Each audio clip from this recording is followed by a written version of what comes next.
Hello guys, and welcome to yet another tutorial on the series of tutorials on design and analysis of algorithms.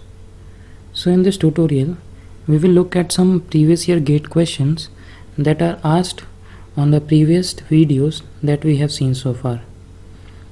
Before starting, if you haven't subscribed to the channel, please make sure that you subscribe to the channel so that you don't miss any update on the videos.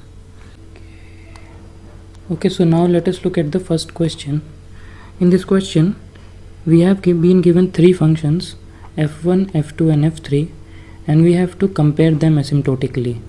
That is, we have to compare 10 power n power log n, and n power root n. So as a first step, let us take log on all these functions.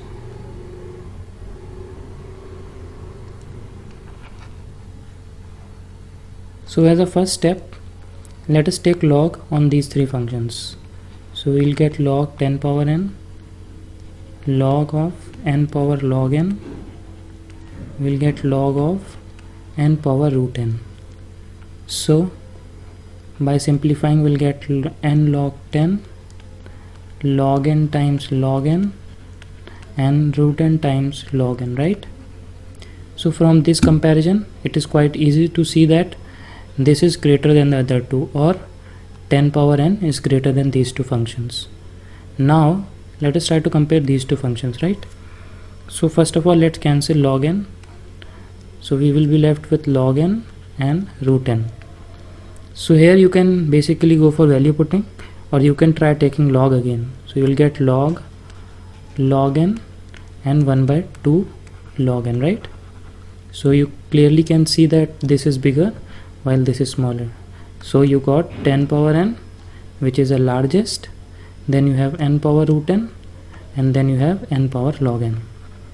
That is, first is f1, then it is f3, then it is f2, right?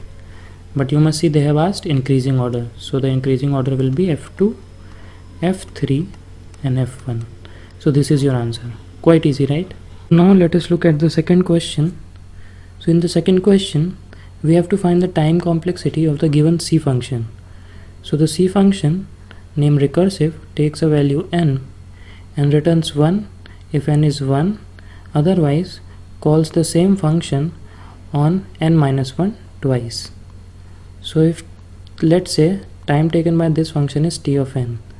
So this is an constant time operation, right? As we saw in the previous videos, this will take t of n minus 1, right? And this will again take t of n minus 1, right? So the recursive equation becomes t of n equals to 2 times t of n minus 1 plus extra work that is done in this function, which is order of 1, right? So here a becomes 2, b becomes 1, k becomes 0. Now this is a simple application of your master's theorem for subtract and conquer, which we saw in the last video. So your t of n becomes theta of n power 0 2 power n by 1, which is equals to theta of 2 power n, right? So now let us look at the third question. Here fn is equals to n and gn is equals to n power 1 plus sin n, right?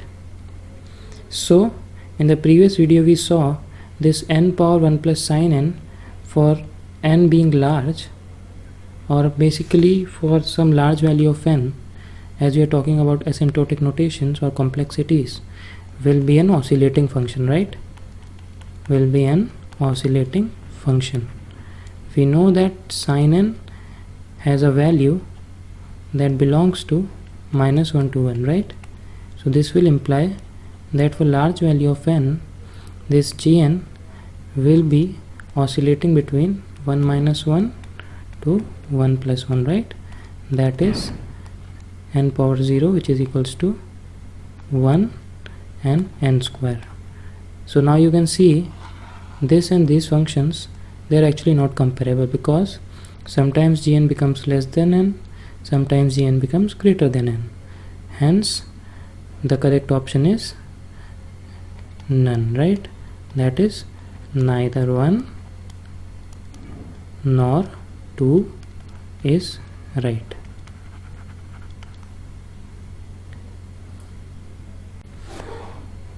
So now let us look at the fourth question.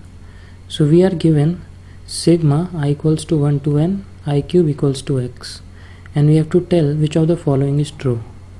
So let us first see what is sigma I equals to 0 to n of I cube. Well, most of you have guessed this is sum of first n natural numbers, which is 0 cube plus 1 cube plus 2 cube and so on, right, till n cube. As 0 cube is 0 only, we can ignore this, and this becomes sum of first n natural numbers, which is equals to n times n plus 1 by 2 whole square, right? So if you see, this becomes n to power 4 times some constant k and other smaller order terms, which we are not concerned about, right?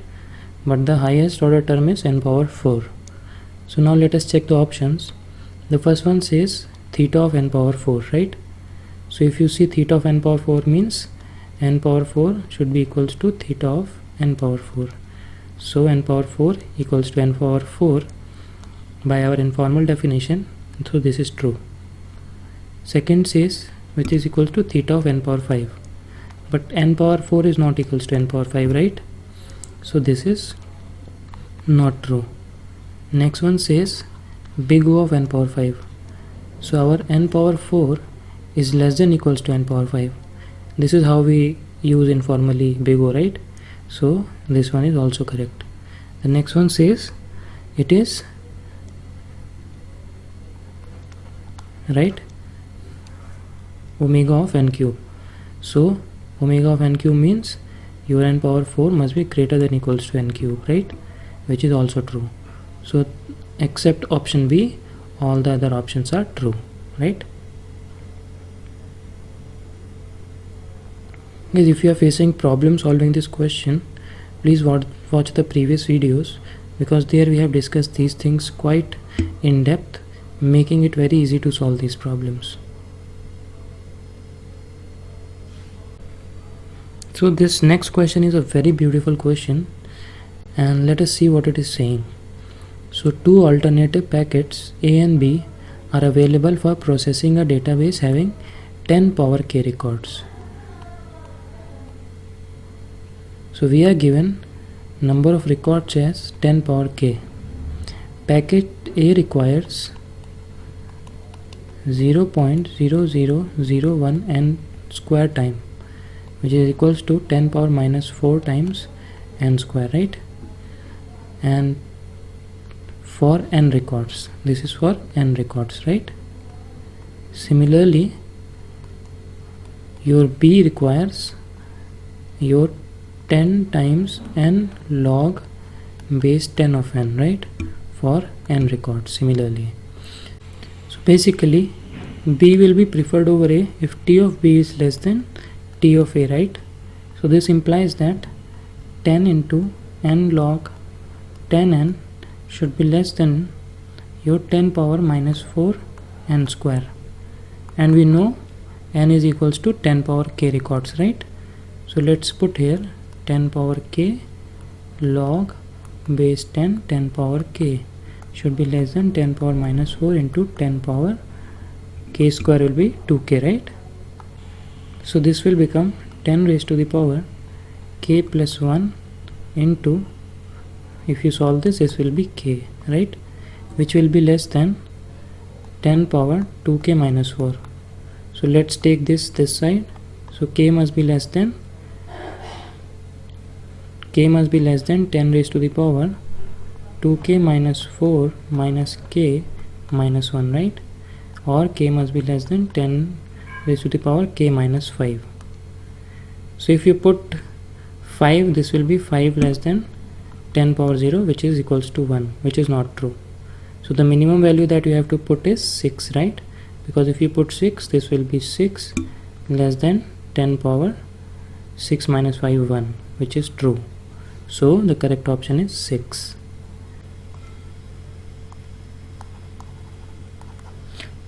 So now let us look at this question. So in this question we are given a function and we need to find the time complexity of this given function, right? So this function do something, takes a value n, and if n is less than equals to 2 it returns 1.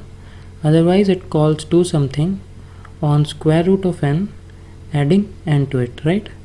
Basically do something ends here and finally we are adding n. So a lot of people while writing its recursive equation make a mistake that they will write t of n as t of root n plus n. But you must see that you are not actually doing n amount of work here, right? You are just adding a n to the value written by this function. This is a constant time operation, right? So this is wrong. Correct equation is t of n equals to t of root n plus 1, right? Because we are just doing a constant amount of extra work other than this function, right? Actually this function, right? So this is the equation, and we have seen in the last video to solve this equation we put n equals to 2 power m.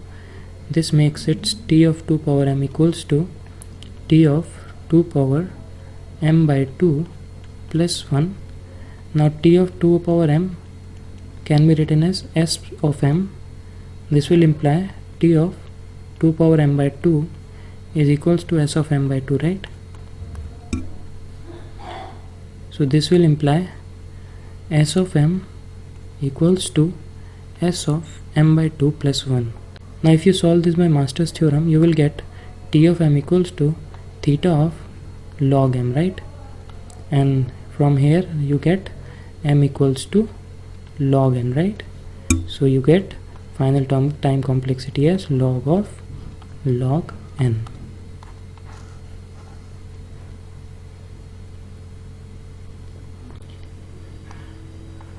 Now there is another beautiful question. In this you have to match the followings, and basically you have to know how to solve the recursive equations, which we basically discussed in the last video. So let us look at the first one, which is t of n equals to t of n minus 1 plus n. So this can be solved by Master's theorem on subtract and conquer, where a equals to 1, b equals to 1, k equals to 1, and if you apply Master's theorem you will get t of n equals to your big O of n raised to the power k plus 1, which is 1 plus 1, which is big O of n square, right? So we match this with C. Similarly, if you solve t of n equals to t of n by 2 plus n, you can apply Master's theorem for divide and conquer.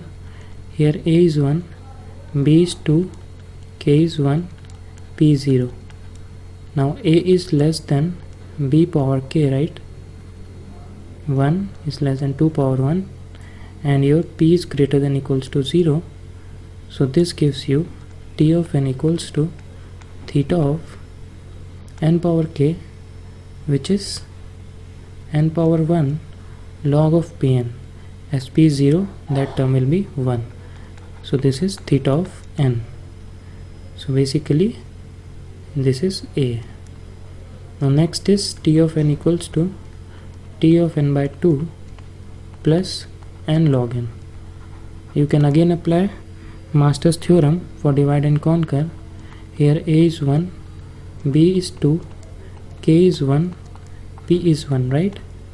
So this implies a is again less than b power k and p is equals to 1, which is greater than equals to 0.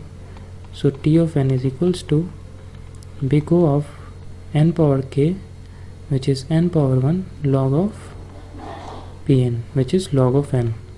So this is n log n, meaning b of n equals to t of n minus 1 plus log n, right? Now t of n minus 1 can be written as t of n minus 2 plus log n plus log of n minus 1.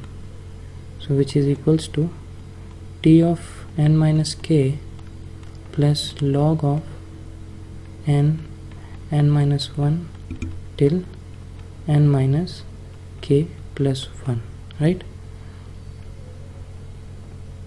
Now if you put n minus k equals to 1, this will imply k equals to n minus 1, making it t of 1 plus log of n minus 1 all the way till 2, right?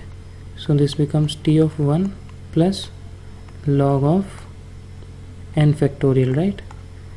And we have already seen log of n factorial is big O of n log n, right? So this is the answer, which is again B.